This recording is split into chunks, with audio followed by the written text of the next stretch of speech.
রাজ্যের প্রধান referral GB হাসপাতালে সমস্যার অন্ত নেই। প্রতিদিন পরিষেবা নিয়ে কোনো না কোনো অভিযোগ আসছে। হাসপাতালের একাংশ আধিকারিক পরিষেবা দেওয়ার ব্যাপারে যত্নবান হলেও অধিকাংশ কর্মী ও ডাকাতদের বিরুদ্ধে বিস্তর অভিযোগ রয়েছে। মঙ্গলবার দেখা যায় ঘন্টার পর ঘন্টা রোগীরা লাইনে দাঁড়িয়ে আছেন এক্স-রে করানোর জন্যে, কিন্তু দেখা নেই এক্স-রে টেকনিশিয়ানের। দূর দূরান্ত থেকে আসা রোগীরা শরীরের যন্ত্রণা নিয়ে দীর্ঘক্ষণ লাইনে দাঁড়িয়ে রয়েছেন। এক্স-রে টেকনিশিয়ান তো নেই। কেন নেই? তিনি কোথায় গিয়েছেন? বিকল্প কেউ আসবে কিনা সেই কথাটুকুও রোগীদের জানানোর মতো কেউ নেই। এতটাই কর্তব্যের প্রতি অনীহা একাংশ কর্মী ও আধিকারিকদের। হাসপাতালে ক্ষোভে ফুঁসছেন এক্স-রে করতে আসা রোগীরা, কিন্তু তারা কোথায় অভিযোগ জানাবেন তাও বুঝে উঠতে পারছেন না। নিরুপায় হয়ে ঘন্টার পর ঘন্টা লাইনে দাঁড়িয়ে থাকতে হয় রোগীদের। কি সমস্যা হইতাছে?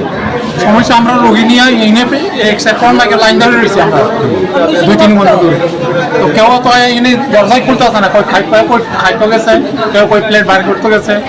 কতক্ষণ যাবত লাইনের মধ্যে? 1.5 ঘন্টা ধরে আমরা নিয়ে আছি।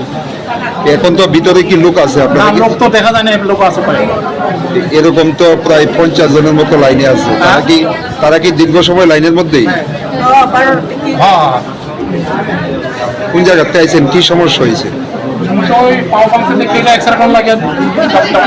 আচ্ছা, এটা তো একটা ইমার্জেন্সি, বলতে গেলে একটা ইমার্জেন্সি। সেই জায়গার মধ্যে ঘন্টার পর ঘন্টা লোক নেই।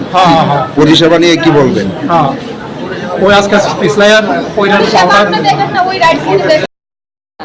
8টার সময় বাচ্চা গেছে জিরানিয়া, 8টা বাঙ্গা গেছে। এবারে জিরানিয়া হাসপাতাল গেছে আবার করছে জিবি আয়া, এবারে টিকিট লইলাম। টিকিট লইয়া পাঠাইলো একশো রুমেতে পাঠাইলো। আবার এক্সরে করে বেন্টিস করুন লেগে বেন্টিস করা হইল। ওইয়া অক্ষর কইছে আবার টাকা পাইছি, একটা হাতটা টাকা এই যে এক্সরে করাইতে আইছেন, মানে কতক্ষণ যাবত মানে লাইনের মধ্যে? সকালে ধরো 10:30টার সময় জিরানিয়া পাইছি। প্রথম কয়টা বাজে এই লাইনের মধ্যে কতক্ষণ হয়েছে? লাইনে 1.5 ঘন্টা মতো। কি কারণে, মানে এতক্ষণ সময় কি কারণে? যেহেতু এটা ইমার্জেন্সি একটা এক্সরে বিভাগ, যারা এক্সরে করে তারা আসেনি ভিতরে? আছে, টিফিন খাই আইছে। টিফিন খাওয়ার লিগে 1.5 ঘন্টা? না, এর আগে এর আগে গেছে।